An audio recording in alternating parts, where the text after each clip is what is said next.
सबसे पहले निपटा लेते हैं हम पूरे चैप्टर की डेट्स। देखो ये मैंने इंक्रीजिंग ऑर्डर में लिखी है, ठीक है। देखो 1731 में क्या हुआ था, अमृता देवी बिश्नोई इंसिडेंट। 1968 में इंसेक्टिसाइड एक्ट। 1974 में दो चीजें, Chipko movement and water pollution act. 1980 में जेएफएम की full form joint forest management. 1981 में एयर पोल्यूशन एक्ट। 1986 में एनवायरमेंट एक्ट। 1987 में नॉइस पोल्यूशन को एयर पोल्यूशन में ऐड कर दिया गया था, ठीक है। ध्यान रखेंगे 1987 में नॉइस पोल्यूशन को एयर पोल्यूशन में ऐड कर दिया गया था। अब लास्ट है 2002। 2002 में क्या हुआ था, दिल्ली की सारी बसों को सीएनजी बना दिया गया था, ठीक है। जितनी भी बस थी दिल्ली की सबको सीएनजी में कन्वर्ट कर दिया गया था। अब डेट्स में ही दो इंपॉर्टेंट प्रोटोकॉल हैं, एक है मॉन्ट्रियल प्रोटोकॉल और एक है क्योटो प्रोटोकॉल। देखो मॉन्ट्रियल प्रोटोकॉल को साइन किया गया 1987 में और ये प्रोटोकॉल इफेक्टिव हुआ 1989 में, और क्योटो प्रोटोकॉल को साइन किया गया 1997 में और क्योटो प्रोटोकॉल इफेक्टिव कब हुआ, 2005 में। अब नेक्स्ट थोड़ा पोल्यूशन को कंट्रोल कर लेते हैं। देखो इसमें आपको बार बार कंफ्यूजन ना हो इसलिए मैंने एक ही फ्लो चार्ट बना दिया, ठीक है। देखो हमें पोल्यूशन को कंट्रोल करना है। अब हमारे पास दो टाइप के पोल्यूटेंट हैं जिन्हें हमें कंट्रोल करना है, एक तो हुए पार्टिकुलेट मैटर और एक हुए गैसियस मैटर। अब पार्टिकुलेट मैटर की अगर बात करें तो पार्टिकुलेट मैटर को कंट्रोल करने के लिए हमारे पास दो मेथड हैं, या तो हम अरेस्टर का यूज करेंगे या स्क्रबर का। अब आपको दो टाइप के अरेस्टर याद रखने हैं, एक तो साइक्लोनिक सेपरेटर और एक है इलेक्ट्रोस्टैटिक प्रेसिपिटेटर। अब गैसियस मैटर को कैसे कंट्रोल करेंगे हम, तो तीन method, combustion, absorption and adsorption. Clear है। अब नेक्स्ट देखो एनसीईआरटी में साफ साफ लिखा हुआ है कि अकॉर्डिंग टू सीपीसीबी, सीपीसीबी क्या होता है, सेंट्रल पोल्यूशन कंट्रोल बोर्ड। तो अकॉर्डिंग टू सीपीसीबी जिस पार्टिकुलेट मैटर का साइज 2.5 माइक्रोमीटर के बराबर या उससे कम है वो हार्मफुल होता है, ठीक है।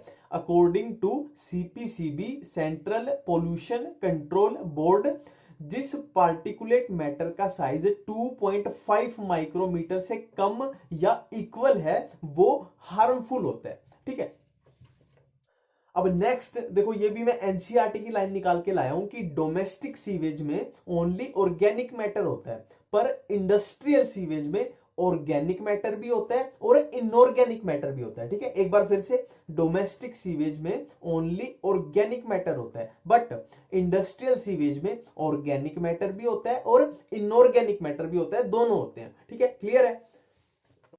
अब नेक्स्ट देखो ये भी एनसीईआरटी की लाइन है कि सीवेज ट्रीटमेंट प्लांट में पानी को साफ करते वक्त उसमें से सॉलिड्स को निकालना इजी होता है, but dissolved salts and metal ions को निकालना डिफिकल्ट होता है, ठीक है। सीवेज ट्रीटमेंट प्लांट में पानी को साफ करते टाइम उसमें से सॉलिड्स को निकालना इजी होता है, but dissolved salts and metal ions को निकालना डिफिकल्ट होता है। ये तो नॉर्मली ऐसे याद रह जाएगा कि सॉलिड्स है वो डायरेक्ट इजीली निकल जाएंगे, अब ये डिजॉल्व्ड है मतलब पूरे घुल चुके हैं तो बड़ी मुश्किल से निकलेंगे, सिंपल है। अब नेक्स्ट देखो इस पे 5 स्टार लगा लेना क्योंकि इससे बहुत क्वेश्चन पूछे जाते हैं, ठीक है। इसमें क्या है कि organic matter in sewage is directly proportional to BOD, और बीओडी क्या होती है, बायोलॉजिकल ऑक्सीजन डिमांड। इसमें क्या बोला गया है कि ऑर्गेनिक मैटर सीवेज में जितना ज्यादा होगा उतनी ज्यादा बीओडी होगी।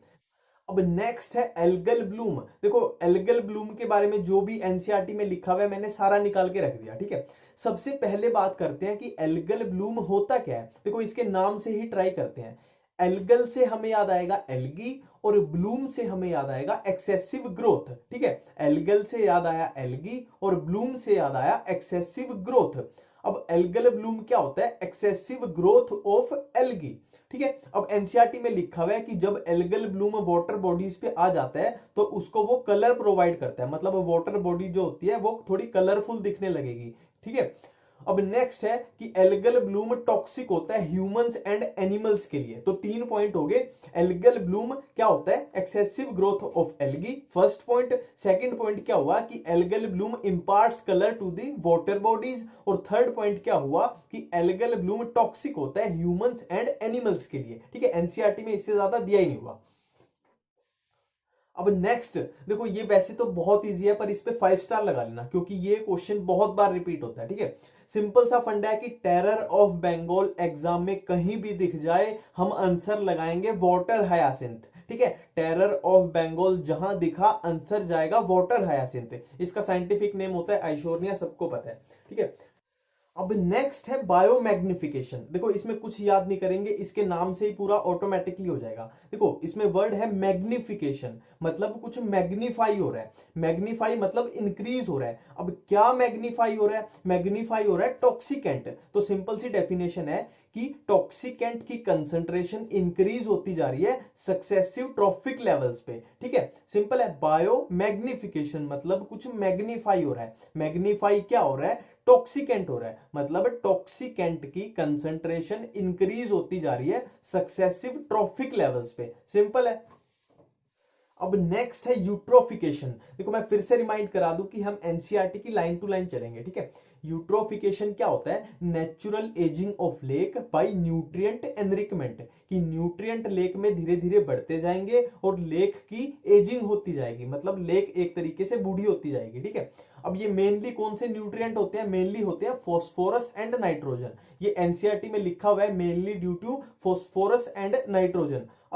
अब यूट्रोफिकेशन में एक इंपॉर्टेंट बात देखो, ये जो फिनोमेना हो रहा था वो था नेचुरल एजिंग, पर अगर ह्यूमन एक्टिविटीज की वजह से इस फिनोमेना को एक्सेलरेट कर दिया जाए तो उसको बोलेंगे एक्सेलरेटेड यूट्रोफिकेशन। ठीक है, यूट्रोफिकेशन क्या था? नेचुरल एजिंग, और एक्सेलरेटेड क्या हो जाएगा? ह्यूमन एक्टिविटीज की वजह से हमने यूट्रोफिकेशन को एक्सेलरेट कर दिया। बहुत सिंपल है। अब नेक्स्ट बात करेंगे हम रेडियो एक्टिव वेस्ट पे। देखो एक एक लाइन एनसीईआरटी से उठाई है पर फिर भी आपके पास क्रॉस चेक करना हमेशा एक ऑप्शन है। ठीक है, किसी भी टाइम जाके एनसीईआरटी में क्रॉस चेक कर सकते हो। तो स्टार्ट करते हैं। देखो न्यूक्लियर एनर्जी के यूज के साथ दो मेन प्रॉब्लम है। ठीक है, न्यूक्लियर एनर्जी के यूज के साथ दो मेन प्रॉब्लम है। फर्स्ट है एक्सीडेंटल लीकेज और सेकंड है सेफ डिस्पोजल। अब एक्सीडेंटल लीकेज के एनसीईआरटी में दो इंसिडेंट दिए हुए हैं, एक है 3 माइल आइलैंड इंसिडेंट और दूसरा है किर्नोबिल इंसिडेंट। अब सेफ डिस्पोजल के बारे में एनसीईआरटी में लिखा है कि हमें रेडियो एक्टिव वेस्ट को जमीन के 500 मीटर नीचे डिस्पोज करना चाहिए। ठीक है, बहुत सिंपल है। नेक्स्ट है ग्रीन हाउस गैस। देखो बहुत सिंपल है, CO2 मैक्सिमम 60%, फिर मीथेन 20%, फिर CFC 14%, फिर NO2 6%।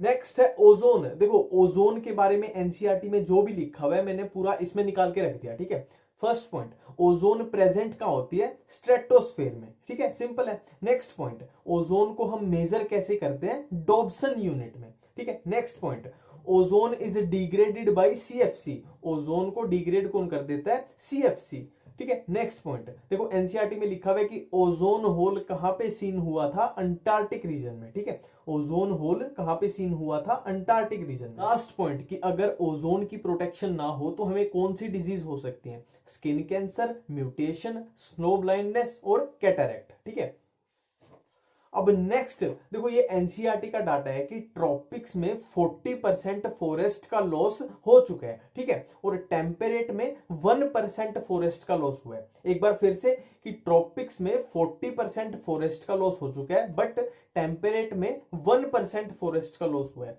ठीक है, अब नेक्स्ट देखो ये भी एनसीईआरटी का डाटा है, इसमें हम बात कर रहे हैं इंडिया के फॉरेस्ट की। तो इसमें सिंपल सा है कि कितने फॉरेस्ट इंडिया में होते थे और अभी कितने हैं और कितने होने चाहिए। सिंपल सा है। तो पहले कितने होते थे? 30%, और अभी कितने बचे हैं? 19.4%। और होने कितने चाहिए अकॉर्डिंग टू जो रिकमेंडेड है? According to NFP. एनएफपी क्या होता है? National forest policy. National forest policy के अकॉर्डिंग कितने होने चाहिए? 33% होने चाहिए प्लेन्स एरिया में और 67% होने चाहिए हिली एरिया में। अब नेक्स्ट है ला नीना एंड एल नीनो। देखो ला नीना क्या होता है कि जब सी सरफेस का टेम्परेचर ठंडा हो जाता है, मतलब कूलर हो जाता है, तो उसको हम बोलते हैं ला नीना। और एल नीनो क्या होता है, इसके ऑपोजिट, कि सी सरफेस का टेम्परेचर जब गर्म हो जाता है, हॉटर हो जाता है। ठीक है, इसको याद कैसे रखें, देखो इसमें आ रहा है ला और कोका कोला। ठीक है, आपने देखा होगा कोका कोला, और कोका कोला हम कैसी पीते हैं, ठंडी। तो ला हो गया कूलर और एल नीनो उसके ऑपोजिट हो जाएगा हॉटर। ठीक है, अब नेक्स्ट है केस की स्टडीज। देखो एनसीईआरटी में 3 केस की स्टडी दी हुई है, तो तीनों को बारी बारी से करेंगे। तो सबसे पहले है प्लास्टिक वेस्ट के केस की स्टडी। देखो इसमें क्या हुआ था, अहमद खान ने क्या किया था, पॉलीब्लेंड और बिटुमेन को मिला के रोड बनाए थे। कहां, बेंगलोर में। अब इसमें सबसे इंपॉर्टेंट एक पॉइंट है जो कंफ्यूज करेगा, कि जो हमें प्लास्टिक से मिला था वो था पॉलीब्लेंड, बिटुमेन का प्लास्टिक से कोई लेना देना नहीं है। ठीक है, पॉलीब्लेंड क्या होता है, प्लास्टिक पाउडर। तो पॉलीब्लेंड और बिटुमेन को मिला के अहमद खान ने रोड बनाए थे। कहां बनाए थे, बेंगलोर में। ठीक है, अब नेक्स्ट केस है ऑर्गेनिक फार्मिंग का। देखो एक फार्मर है जिसका नाम है रमेश चंद्र डागर, और वो कहां का रहने वाला है, सोनीपत का। उसने क्या किया था, उसने की थी ऑर्गेनिक फार्मिंग, और ऑर्गेनिक फार्मिंग के रिलेटेड उसने एक क्लब बनाया जिसका नाम है हरियाणा किसान वेलफेयर क्लब। और इस क्लब के कितने मेंबर, 5000 मेंबर। पूरा एनसीईआरटी में यही दिया हुआ है। ठीक है, अब लास्ट केस है वेस्ट वाटर मैनेजमेंट का। देखो इसमें सिंपली फॉर्म याद रखना है। फॉर्म की full form friends of Arcata marsh. ठीक है, form friends of Arcata marsh, इन्होंने क्या किया था, integrated waste water treatment. Simple है। ठीक है, वीडियो अच्छी लगी तो लाइक कर देना और चैनल को सब्सक्राइब कर देना। मिलते हैं नए वीडियोस में नए टॉपिक्स के साथ। Thank you.